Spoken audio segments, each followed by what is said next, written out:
검찰 개혁에 대한 이슈를 다루기에 앞서서 검찰 개혁의 필요성을 강조하는 차원에서라도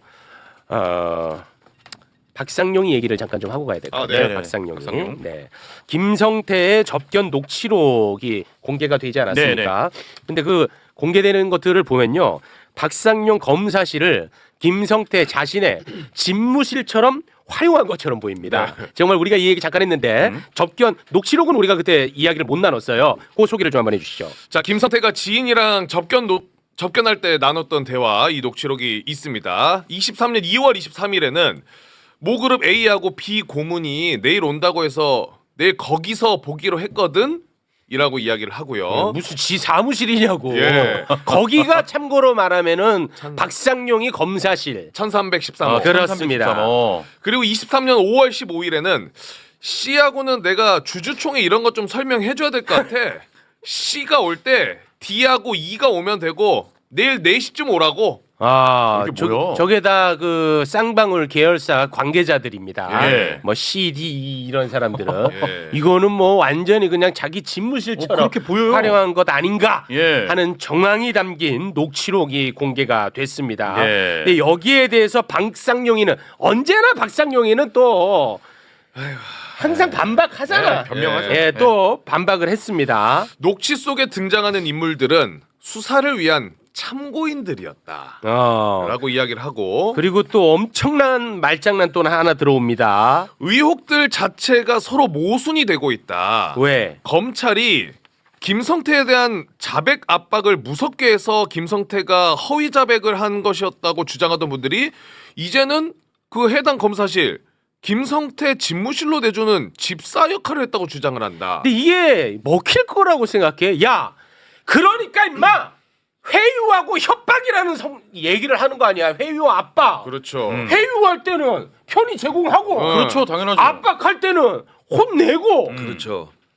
제가 예. 이 얘기를 하면은 최해병 때문에 저는 재작년에 청문회 나갔었잖아요. 예. 그때 윤석열 탄핵 청문회여가지고 그 이화영 부지사도 같이 했거든요 그날.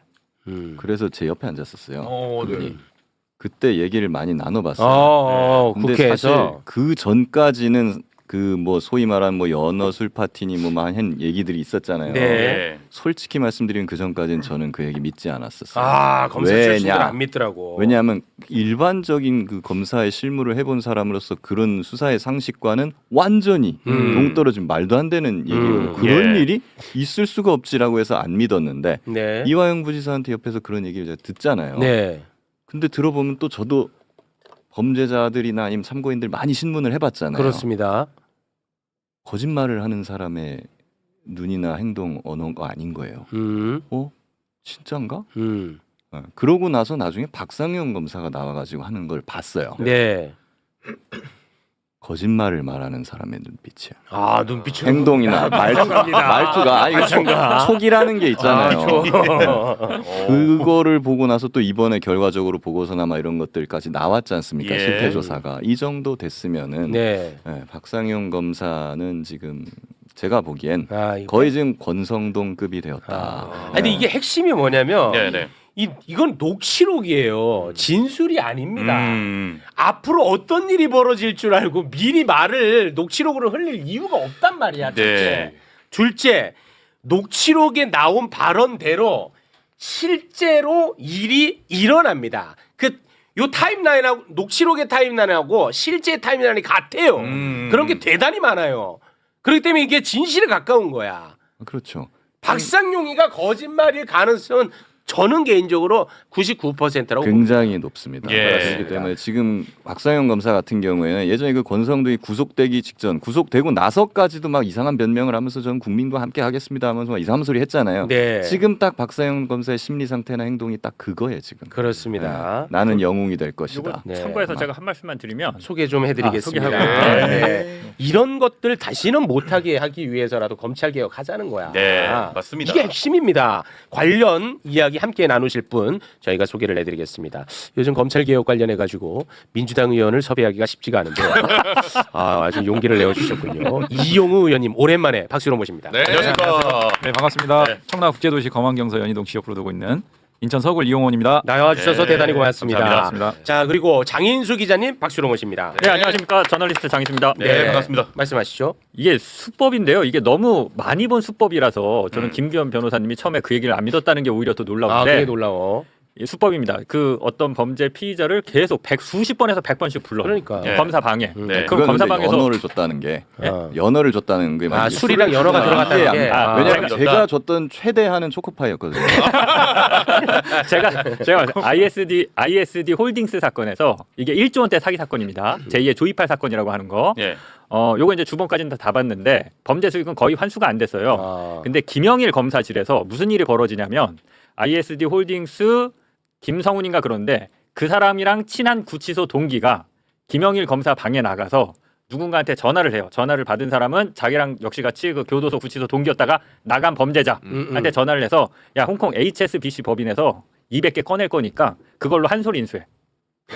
김영일 검사실 방에서 딱 걸렸어요. 그 녹음판이 나와서 딱 걸렸는데 김영일 검사는 어떤 처벌을 받았을까요?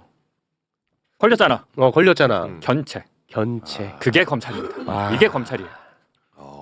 이걸 검사님이 모른다는 게 저는 더 충격. 이건 사실은 영화 이게 많은 일이에요. 이거 말도 안 되는 일입니다. 그러니까 근데 봉juk 기자님이나 제가 취재하는 거에 좀 귀를 기울여 주세요. 이런 질을 많이 하니까. 네.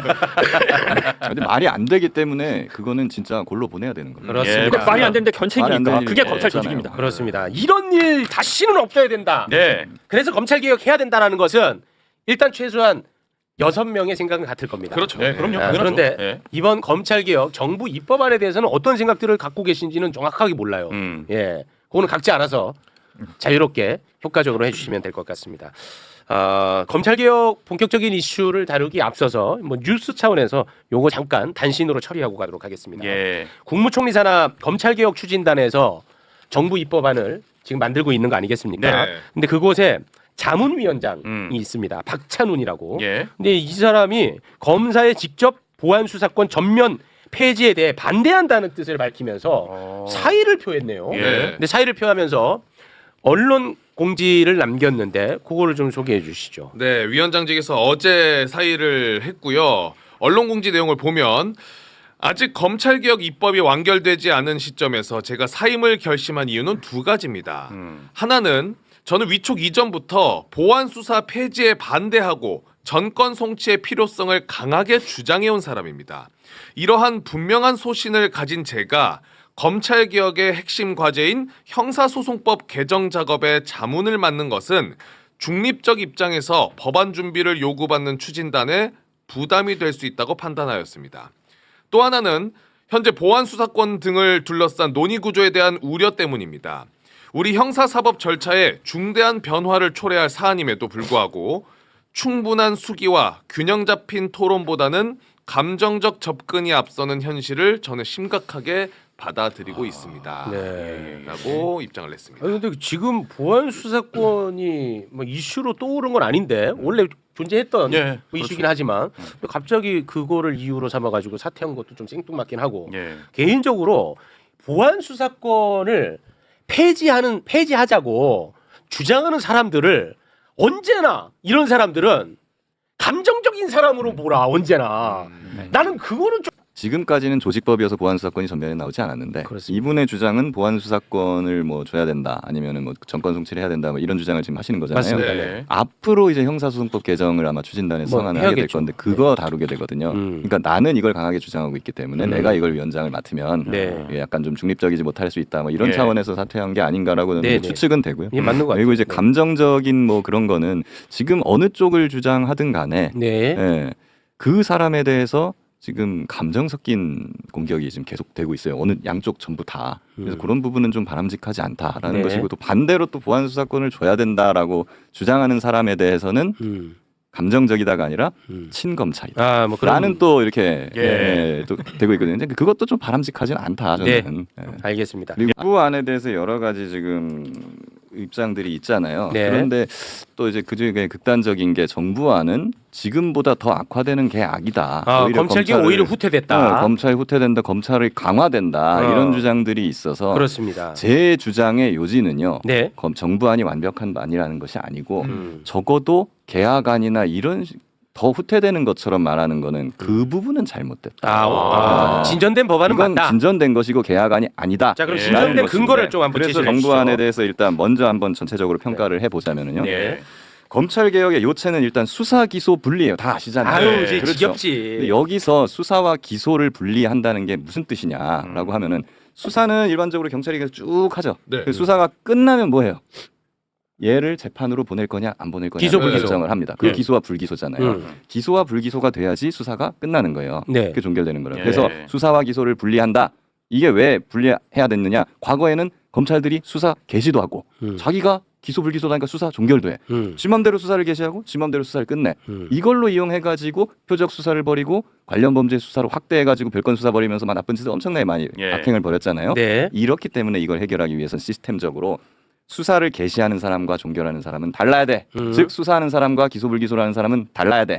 그렇기 때문에 수사의 개시와 종결은 따로 있어야 된다라는 예. 것이거든요. 그렇죠. 그런데 그 정부 안은요. 일단적으로 정부가 천명한 것이 수사의 개시 권한, 인지 수사 권한 이거는 100% 삭제한다. 이거예요. 그렇기 네. 때문에 앞으로는 공소청 검사는 어떠한 경우에도 수사를 개시할 수가 없습니다. 좀 네. 이따 말씀드리겠지만 별건 수사도 100% 차단이 됩니다. 네. 거기서 이제 수사 개시가 아니라 경찰이 해온 거에서 조금 뭐 보완을 검사가 할 수 있게 할 거냐 말 거냐는 보완 수사권인데 그건 나중에 좀 상세히 말씀을 드리는 걸로 하고 예. 적어도 역대 어떤 정부도 이 수사 개시권을 완전히 폐지하려고 하거나 그걸 달성한 정부가 없었어요. 그렇기 때문에 이 수사 개시권을 100% 폐지한 것만으로도 저는 검찰 개혁을 100점 중에 거의 90점, 95점은 된 거다라고 평가를 하는 것이고 진전된 건데 왜 후퇴했다고 어떤 정부나 얘기하느냐. 단체의 개혁안보다도 진보된 것이다. 오케이. 그런데 이걸 나머지 이제 5%나 10%에 해당하는 무슨 뭐 통보 조항이라든가 이참 요구권이라든가 뭐 등등등등 이러한 작은 조항들, 상대적으로 작은 조항들을 가지고 그게 있기 때문에 이거는 나쁜 것이고 계약안이고 검찰이 강화된다라고 하는 것은 네. 맞지 않다. 네, 이 말씀을 일단 드려야 되는 알겠어요. 것이죠. 여기 제가 한 말씀 예. 네. 정확하게 반대로 생각하고요. 생각이 전혀 달라요. 형식적으로 수사 개시권이 삭제된 건 맞는데 수사 개시 마음대로 할 수 있고요. 검사들이 어떻게요? 고발 사주하면 됩니다. 고발 사주 진짜 수사 개시를- 내가 피해자잖아. 수사 개시를 인지 수사에서 직접 하지 않고 제 수사하고 싶어, 제 털고 싶어. 그러면 야 기현아 고발장 하나 중수처에 넣어라. 그렇게 해도 되고요. 그리고 많은 사람들이 이걸 자꾸 무시하는데 뭐 저도 그럴 수 있다고 생각합니다. 어제 사실 김기현 변호사님하고도 얘기는 했지만 특사경에 대한 수사 지휘 권한이 있어요. 네. 지금까지는 검사들하고 특사경이 요걸 갖고 장난을 안 쳤어요. 음. 그러니까 앞으로도 장난칠 가능성이 없을 거야라고 생각하는 게 상식적이고 그거는 저도 동의를 하는데 그렇지 않은 예가 있습니다. 윤석열 정부에서 이복현 검사가 금감 원장이 된 다음에 금감원 특사경을 통해서 카카오를 수사했어요. 김범수 막 소환하고 했거든요. 네. 결국 나온 건 아무것도 없습니다. 그렇습니다. 네. 그런 식의 수사가 가능합니다. 가능해요. 제가 반론 드릴까요? 네. 네, 먼저 고발 사주 부분에 대해서 말씀을 주셨어요. 네. 고발 사주를 고소 고발장을 받으면 그걸 받아가지고 수사를 개시하려면 수사 개시 권한이 있어야 돼요. 공소청 수사 개시 권한이 없어요. 고소 고발장 받아도 경찰이나 중수청으로 보내야 돼요. 그럼 거기서 수사를 하는 거죠. 네. 근데 아마 장인수 기자님 말씀하시는 거는 그렇게 보낸 다음에 거기서 수사가 끝난 다음에 다시 이제 공소청으로 올라오면은 보안 수사 권한을 이용해가지고 그걸로 또 장난칠 것이다. 이 얘기하시는 거죠. 그것도 있고요. 지금 중수청이랑 공소청이 긴밀하게 협조하게 해놨어요. 그러니까 그거를 모든 많이 사항을 다 지적하죠. 중수청한테 보고하고 중수청은 검사한테 보고하도록 했어요. 음. 검사가 모든 정보를 갖고 있을 수밖에 없습니다. 그러니까 이거는 개입하겠다는 강력한 오케이. 의지를 나타낸 자, 거예요. 요거 제가 정리하고 네. 갈게요. 네. 요 얘기가 이제 계속 나오는데 공소청, 중수청 마치 분리해 놓은 것처럼 이제 형식적으로는 보이는데 네. 오케이. 결국은 중수청은 공수처의 산하기관처럼 만들어 놓은 거 아니냐. 그래서 공소청의 수사 개시권이 없더라도 결국은 공소청의 쫄자 중수청이 다 하지 않느냐. 뭐 이런 얘기들이 나오는 것 같아요. 그렇죠. 네. 거기서 나오는 게 이제 협력 조항, 통보 조항, 그리고 이첩 요구 조항. 예, 그런 것 같습니다. 그거잖아요. 네, 그런 것 같아요. 네. 그거에 대해서는 두 가지 말씀을 좀 드리고 싶어요. 네. 자, 검사가 맘대로 하는 게 과거에 이제 수사 지휘권이었어요. 네. 근데 수사 지휘하지 말고 대등 관계에서 미국처럼 검사랑 경찰이 대등한 관계에서 서로 의견을 제시하고 교환하면서 협력하면서 협력 의무. 수사를 해라. 네. 이게 지금 미국식으로 가자는 거고 수사 기소 분리하는 사람들이 말하는 거의 이상적인 모습이거든요. 네. 그거에 대해서 지금 반대하시는 건가요? 협력 의무와 또 통보, 다시 말해 그 지휘 관계, 상하 관계는 좀 다르지 않느냐라는 의견들이 많은 것 같아요. 예를 들면 독일 검사들이나 미국 검사들이나 직접 수사는 하진 않습니다. 물론 하기는 해요. 우리보다 훨씬 적게 하는데 뭐 우리에 비하면 거의 안 하는 거니까 네. 잘 하지 않아요. 그 대신에 독일 검사 같은 경우에 수사 지휘를 하고요. 그리고 미국 검사 같은 경우에는 수사 협의를 합니다. 네. 왜 그러냐? 수사라는 것은 일종의 공장으로 치면 물건을 만들어내는 생산자예요. 그러니까 경찰은 생산자죠. 그리고 검사는 경찰이 만들어 놓은 물건을 가지고 법정에 나가가지고 이 사람은 유죄이니까 유죄를 선고해 그렇죠. 주십시오라고 하는 판매, 영업사원 같은 거예요. 그렇죠. 네. 그러면 필연적으로 경찰은 뭐 귀찮게 뭐 자꾸 이래라 저래라 해 그냥 만들어준 대로 갖다가 써라고 하는 게 좀 강해지고 판매 영업사원 같은 경우는 시시콜콜 내가 물건 팔려면 요거 요렇게 돼야 되고 저렇게 돼야 되고 이래야 된다니까 왜 공장에서 그 내 말 안 들어주지 이렇게 되는 거예요. 그렇기 때문에 필연적으로 생산자와 영업사원은 긴밀하게 협조를 해야 그 기업의 물건도 잘 팔리는 게 아니겠습니까? 네. 그렇기 때문에 거기서 필연적으로 수사 협력이라는 의무는 당연히 나오는 것이고요. 네. 그리고 우리 보안 수사권 얘기는 좀 이따 할 거지만 잠깐 끌어다가 얘기를 먼저 해드리면은 네. 보안 수사권이 필요 없다라는 분들이 주로 말씀을 하시는 게 이거예요. 보안 수사를 검찰이 직접 하지 않아도 그런 거를 경찰에다가 요구를 하고 의견을 서로 교환하고 경찰 단계에서부터 검사가 조언하고 하면서 같이 협력을 해갖고 굳이 다 끝나고 경찰 단계 이후에 보안 수사를 안 해도 될 정도로 그렇게 협력 체계를 긴밀하게 하면 되는 것이 아니냐라고 말씀을 하세요. 네, 근데 많이 앞에서는 또 그렇게 말씀을 하시는데 네. 또 이번에는 그래서 협력 조항을 만들어놨더니 그거 협력 조항 이용해가지고 고발 사주하고 사실상 위에서 의견 제시하면서 사실상 수사 지휘하면서 지들 맘대로 하려고 하는 거 아니냐? 이거 악법이다 독소 조항이다라고 하시는 거예요. 아니 그게 아니 저는 뭐 제가 많이 다뤘으니까 협력하고 다르다는 거예요. 사실상 향후에는 어떠한 권력기관이나 이런 데도 권한을 하려고 해도 못할 정도로 그렇지. 감시 견제 기능이 잘 살아있는 그런 걸 어떻게 설계할 것이냐 그렇죠. 이게 중요하다. 맞습니다. 그래서 이재명 대통령도 그런 취지의 발언을 맞아요. 하셨던 것이고요. 네, 맞아요. 그리고 지금까지 검찰이 악행을 그렇게 벌여왔던 핵심 원천이 되는 권력이 바로 무엇이었느냐? 두 가지입니다.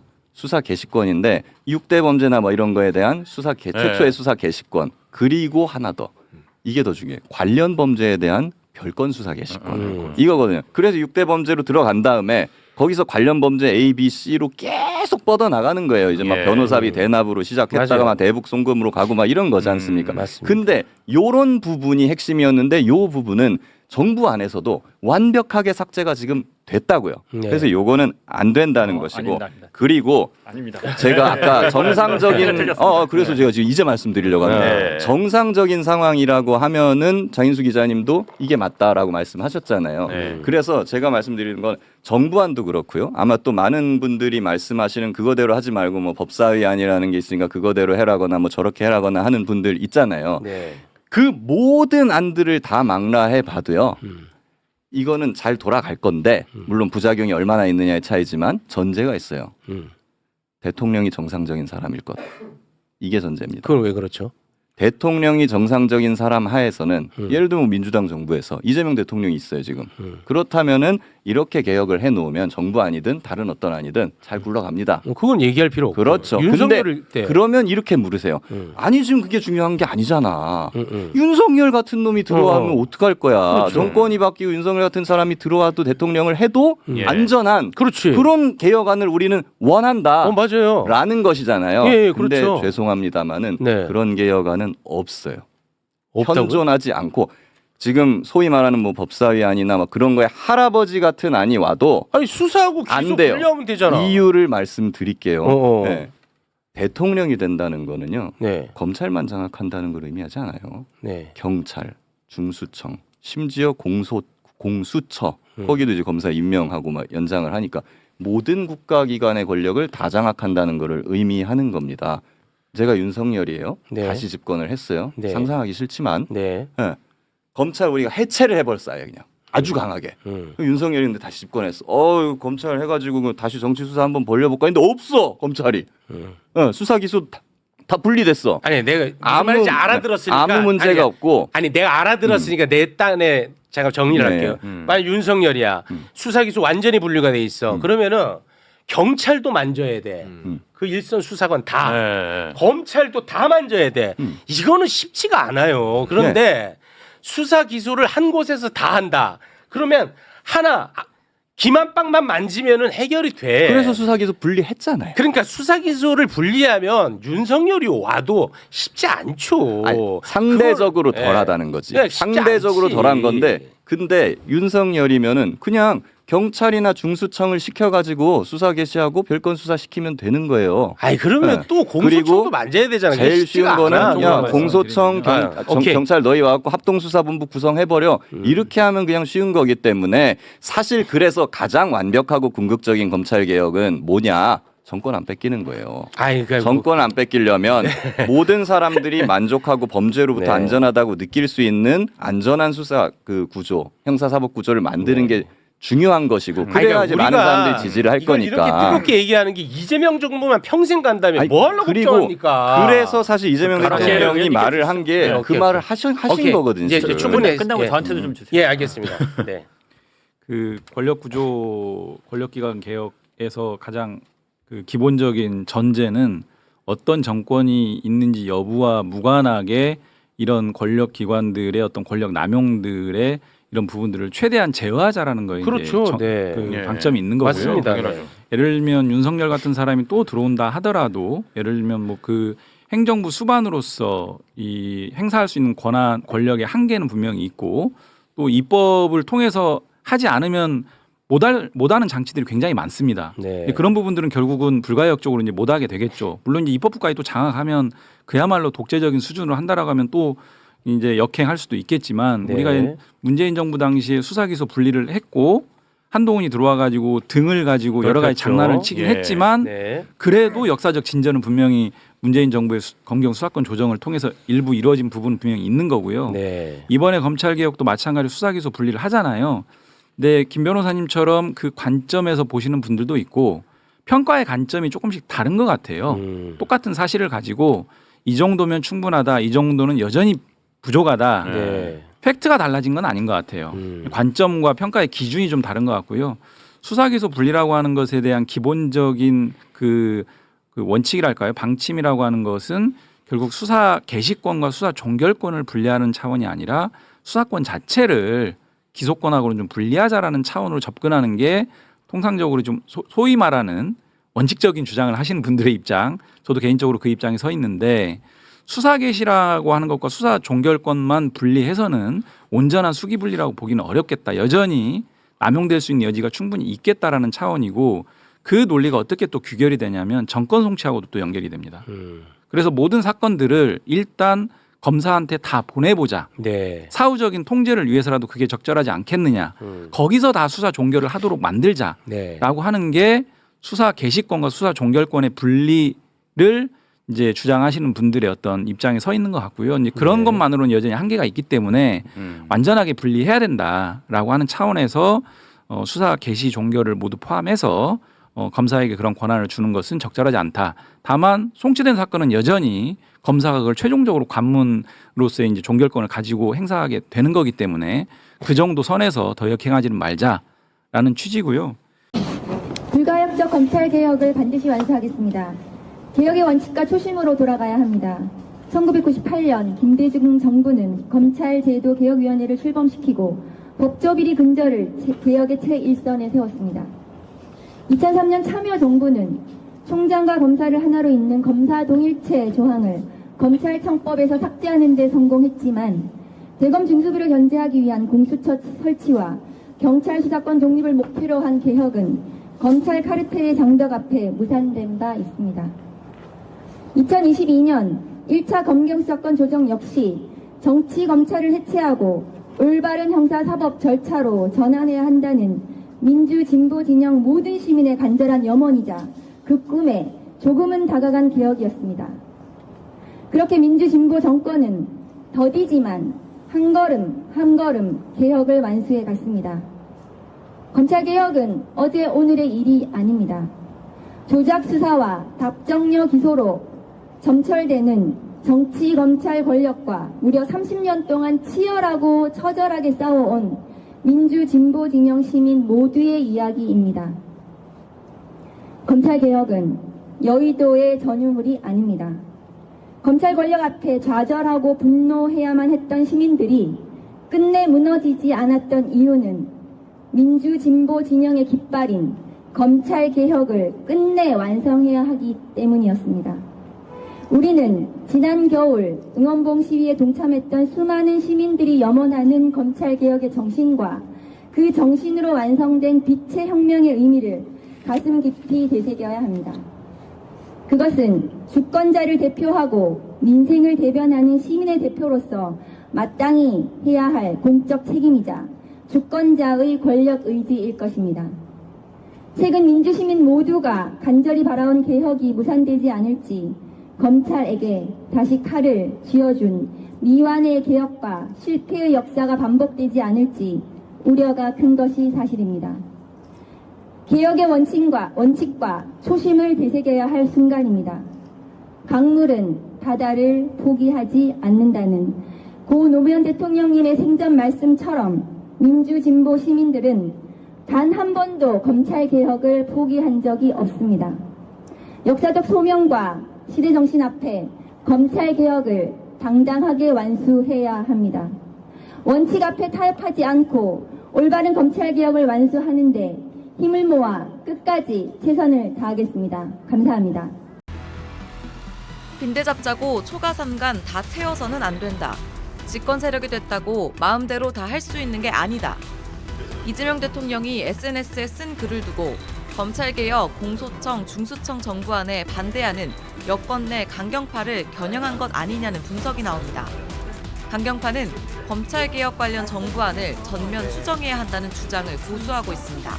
대통령께서 어떤 의중이신지 제가 뭐 정확히 알 수는 없는데 검찰개혁안이 이대로 만약에 시행이 된다라고 하면 검찰개혁의 취지를 오히려 훼손시키고 굉장히 큰 위험성을 내포하고 있다. 김어준 씨는 이 대통령의 SNS 글을 두고 객관성을 유지하려는 강박적 성격에서 비롯된 행보라고 평가했습니다. 검찰 조작 수사 피해자인 내가 혹여라도 피해자라서 감정적으로 치우치거나 하진 않는지 스스로 감시하는 거죠. 일종의 레드팀 역할을 스스로 자임하는 거죠. 일각에서는 글자 그대로 받아들이면 된다며 과도한 해석을 경계하고 지적했습니다. 해석할 필요 없어요. 있는 거죠. 받아들이면 되는데 자기 위주로 해석한 거예요. 우리 다 한글 읽고 쓸 줄 알잖아요. 대통령이 거 썼는 그대로 읽으면. 검찰 수사권을 두고 연일 뜨거운 논쟁이 일고 있습니다. 누구보다 검찰을 잘 알고 있는 이재명 대통령이 언급한 신중론에 김어준 총수는 객관성이라는 강박을 우려했고 이동영 작가는 우리 모두 한글 알지 않냐며 글자 그대로 대통령의 의중을 직시하라며 매서운 분석을 쏟아냈습니다. 검찰에게 칼을 다시 줄 수 없다고 박은정 의원은 단호하게 이야기합니다. 정부의 개혁안에 검찰이 웃고 있는 지금 이것이 진정한 개혁인지 아니면 비겁한 멈춤인지 국민들은 묻고 있습니다. 이 영상에 좋아요와 댓글 달아주시면 더 많은 사람들이 이 영상을 볼 수 있습니다.